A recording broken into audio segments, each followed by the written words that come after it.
The day 2 federal agents walked into my school, they weren't there for the kid that you'd picture.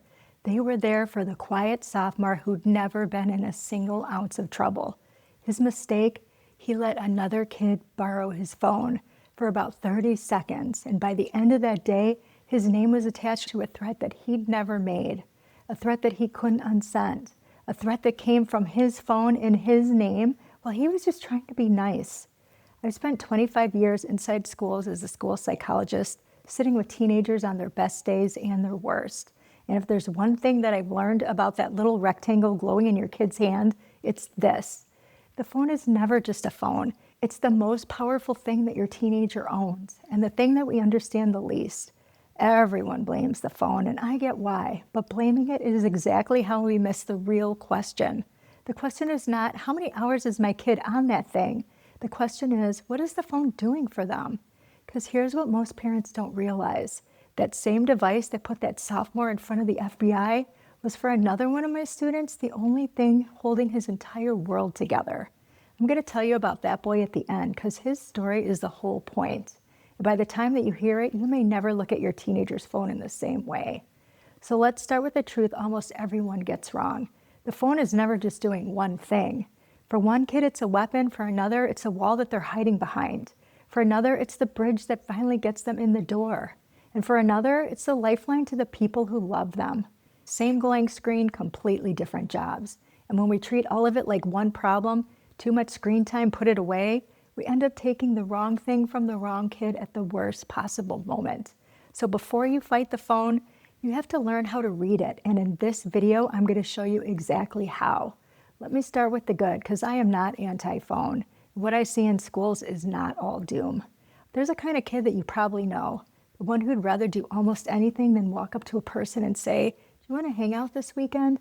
It's too risky, too exposed. One no and they're crushed. But hand that same kid a group chat, suddenly they can type, "Anyone free this Saturday?" It's safe because they don't bet everything on one face. They ask the whole room at once. I've watched quiet kids keep a friendship alive with one funny picture a day. I've watched a high school senior who knew no one at their future college find a roommate online days before the application deadline so that terrifying first day had one familiar face in it. And if you ever doubted that the phone could be a lifeline, think back to the spring that the whole world shut down during the pandemic, when schools vanished overnight, when kids couldn't see a single friend in person for months. That phone was the only thing left. It's how an entire generation of teenagers held on to each other through the loneliest stretch of their young lives. We should never forget that. That same device that we worry about is the one that carried a lot of kids through. And the research agrees. Who found that most teenagers, about 3 and 4, say social media actually helps them feel closer to their friends. So no, the phone is not the villain. For a lot of kids, it's the door that they finally walked through. But that very same door can lock from the inside, because for some teenagers, the phone isn't how they reach people, it's how they hide from them. Walk into a high school cafeteria on the first day of school and you'll feel it in the air. A whole room of teenagers, lunches in their hand, silently asking the same terrifying question. Is anyone in here for me? Do I have any friends to sit with? Who would save me a seat? It's the hardest moment in a teenager's day, not the test, that. And a kid who feels that fear has 2 choices. Risk it and maybe get turned away in front of everyone, or pull out the phone and let the screen become the wall that no one can see them behind. Behind that wall, they're safe. No one can reject what they can't reach. And to the whole room, they look like they belong exactly where they are. That's the trap. The wall that protects them is the same wall that keeps everyone out. And the lonely part isn't the scrolling, it's what the scrolling cost them. The hello that they never got to say, the inside joke that they weren't in the room for, the friendship that almost started but couldn't reach them through the glass. That loneliness is not just for a few struggling kids. The Surgeon General now calls it an epidemic and says that young people are roughly twice as lonely as older generations. So when a parent's instinct is just to grab the phone away, I understand it. But if that phone is the only thing that the kid has, ripping it down doesn't make them brave. It leaves them standing there exposed with nothing. The answer was never to take the wall. It was to give them something better than the wall. And then there's the part that scares me the most, because the phone doesn't just hold your teen's world, it speeds it up. A rumor that used to die by Friday now circulates the whole school by lunch. A private moment trusted by one person can be in 1,000 hands before dinner, and there's no taking it back. I've watched a girl trust one person with a photo and watched her whole world come apart before she even knew it had started.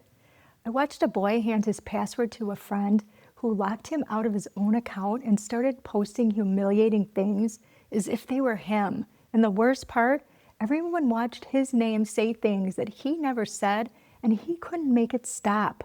Because the phone isn't a toy, it's a key to your name, to your face, to your reputation, to your whole life. I'm not telling you this to frighten you, because fear backfires. The moment that we panic and start grabbing and lecturing, our kids stop coming to us. And a teenager who's hiding is one that we can't help.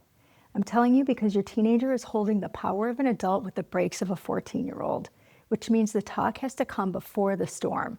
And your kid has to believe all the way down that if everything falls apart, your door is the safest one to come to, not to run from.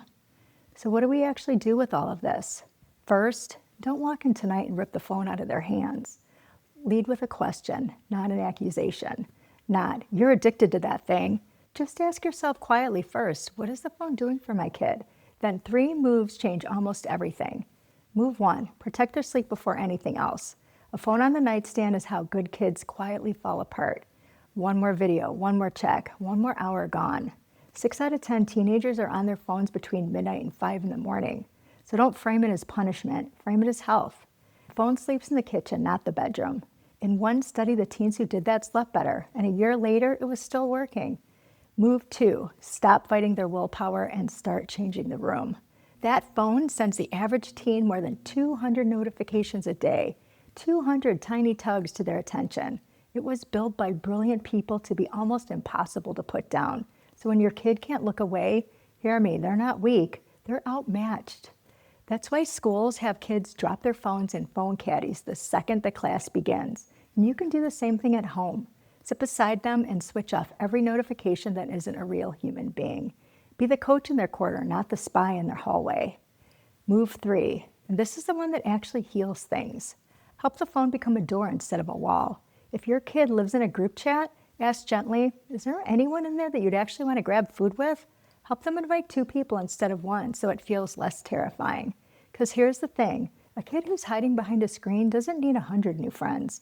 They don't need the whole school. They just need 1 real place in the world where someone is expecting them.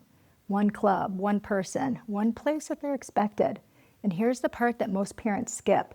Instead of always asking them to put their phone down, every now and then sit down next to them and ask them to show you what's on it. Let them show you the thing that made them laugh. Let them tell you who's in that group chat. Let them teach you the game that they can't stop playing. Because the fastest way to your teenager's world is to stop fighting the thing that they live in and start being curious about it. That's how the phone stops being a wall between you and starts becoming 1 more place that you actually know them. Now, the student that I promised you at the start, if you had passed him in the hallway, you would have seen exactly the thing you're afraid of. A teenager who's always on his phone. Head down, earbuds in, somewhere else. A few adults wondered if he'd checked out and disappeared into the screen. But here's what that screen actually held. Right before his freshman year, his family moved. And for a 14-year-old, a move is not just a new address. It's leaving behind every friend that you've made since you were 5 years old. Every inside joke, every shared history, every person who already knew exactly who you were. He walked into a brand new high school where not a single face knew his name. So that phone in his hand, it wasn't holding him from connection, it was him holding onto it. It was how he stayed inside his old friend's world while he slowly and painfully built a new one. It was how he heard his grandma's voice on hard nights. It was the thread back to everyone that he'd loved for 14 years while he started completely over. And the adult who finally understood that didn't figure it out by taking the phone away. They figured it out by sitting down and asking him 1 real question about who was on the other side of that screen. That's when things started to change. Not because the phone disappeared, but because someone finally saw it for what it was carrying. So here's what I want you to walk away with tonight. The phone is never just a phone, it's a window. And if all you ever watch is how long they stare at it, you'll miss what it's actually showing you. Who your teenager is reaching for, who they're running from, and what they need that they can't yet say out loud. So yes, protect their sleep. Set the limits, teach them to be safe, but then look closer. Ask what your phone is really doing, because everyone blames the phone, and parents who change everything are the ones who learn to read it. If this gave you a new way to see your teenager, subscribe, because this whole channel is about helping parents of teenagers see what's really going on underneath the grades, the silence, and the screens. And before you go, let me give you something I built exactly for this. It's a free guide, the high school roadmap every parent needs to succeed. Because here's the truth, nobody hands you a map when your kid starts high school. You're just supposed to know which years actually matter for college, how to build their confidence and independence, how to help them make real friends, and how to help them get ready for the day that they leave your house, all without blowing up your relationship in the process. This guide lays it out year by year in plain English, so you stop guessing and stop laying awake wondering if you're doing enough. It's free and the link is in the description. And it's pinned right at the top of the comments. I'd really love to hear from you too. When you look at your own teenager on their phone tonight, what do you think it's actually giving them? Is it keeping them close to someone? Is it where they go to hide? Is it the only thing getting them through something hard? Tell me in the comments. Not because I have all the answers, but because the more honestly that we look at what the phone is doing, the better that we can love the kid that's holding it.